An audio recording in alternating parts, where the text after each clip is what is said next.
during the panel discussion. We've got another speaker with further input for you, Davi Kaur, who is the head of the Congress unit at the European Cancer Organization. And Davi, you have actually a specific case, I believe. She needs the clicker for the slides, and rather not being thrown at her, so you might break. So we've got another 20 minutes of presentation, and then we'll go into discussion between yourselves, and after that, the panel debate. Davi, the floor is yours. Okay, so I'm going to talk about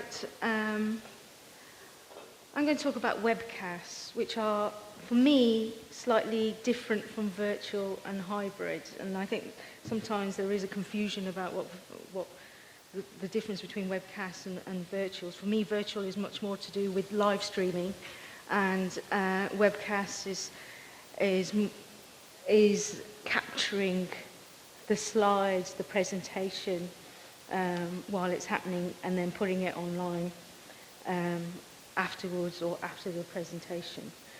Can I just ask, how many people actually do webcasting? So not many. And do people do virtual meetings here? No, a few of you. Okay, so when I got asked to do this, I actually found it a little bit. I found it a little bit of a difficult subject to talk about, because for us and what we're doing with webcasting, it's an evolution. It's what you may call a work in progress. And I'm going to show you two examples of how we have tried to generate revenue from these webcasts. And you will see there is a totally different response or outcome. Right, so this is our webcast. And so basically what it is it's just the slides and audio. We don't have talking heads. We decided not to use talking heads because we felt that it was taking too long to load. We also transfer our webcast into Vimeo to make it much more of a movie. And you see down here, you've got all the slides there, and you can just scroll along the slides, click on it, and you can just go to the bit that you're really interested in.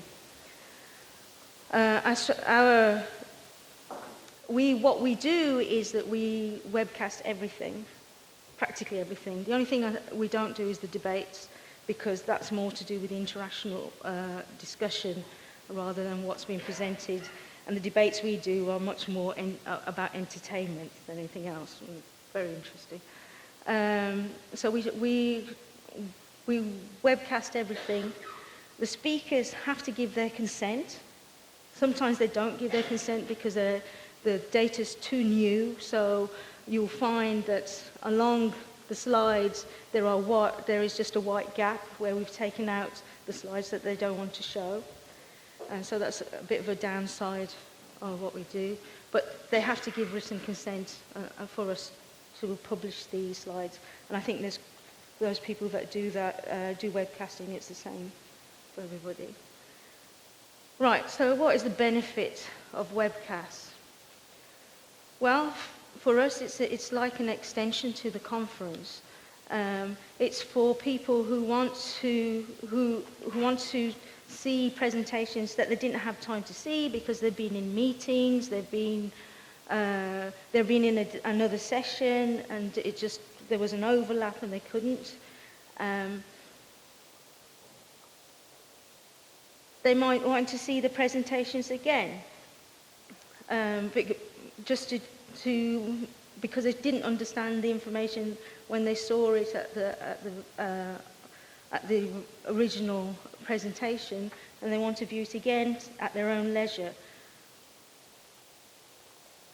Also, we find that doctors use webcasts in departmental meetings.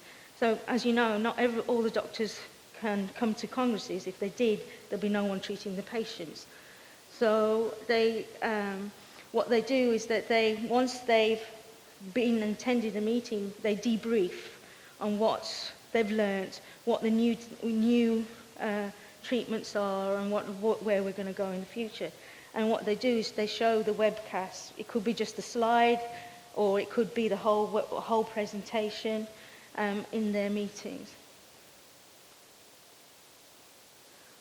Also, we see it as a way of attracting new delegates, because they go and have a look, and maybe it's something they thought, well, I should have been at that meeting, and they'll attend again. Right, models for generating income. Well, we have in the past offered it as a sponsorship item, because we know certain pharma industry, as Ben says, are interested in different outlets, are interested in educational items, and they see webcasts as being educational. It could be that they sponsor the production of the webcast, or they can get exclusive access to the webcast to use for participants who could not come to the meeting, that in different countries. They've used that before. And then the other generating income is having a fee structure to access the webcast. And here is where I'm going to show you the different types of fee structures that we have produced. And like I said, this is a work in progress, and maybe some of you can help me, but we'll see. Right, fee structure 1. So here, what we thought, this is something that we did a couple of years ago, and we said, okay, what we're going to do is we're going to offer webcasts to those that did not attend the meeting. So basically, you had to pay, even if you were a delegate, you had to pay to view these webcasts. And what we were trying to do was to promote the webcasts outside Europe, because we wanted to give visibility about the Congress, and we wanted to target like the America, Asia, all those delegates who are not coming to the meeting. We thought our webcasts had a lot of value because there was a lot of new stuff in them, and we thought that people would want to pay to see these webcasts. And we felt that the fee that we were going to charge would mean that it's less than them actually travelling to the meeting, the cost of a registration, the cost of having a hotel and accommodation and expenses. We thought they would be willing to pay. So the fee structure. We had a member's fee of €299. So these are members of our member societies. And then we had a fee for non-members of €399. The promotion strategy. So, like I said, we wanted to target the doctors outside of Europe. So we produced a special flyer, which we distributed, mailed out. We acquired a list of clinicians around the world. So these delegate lists that sometimes we all get emails for.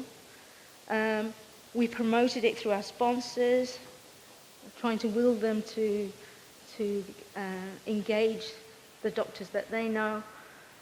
And we did a lot of on-site promotion, which I have to say there is a cost to that. So, like I said, we did a lot of emailing and e-blast to our database. That's how many registrations we got. That's what we did. We failed. We were really surprised. We were really surprised because we thought there was a value to what we were offering.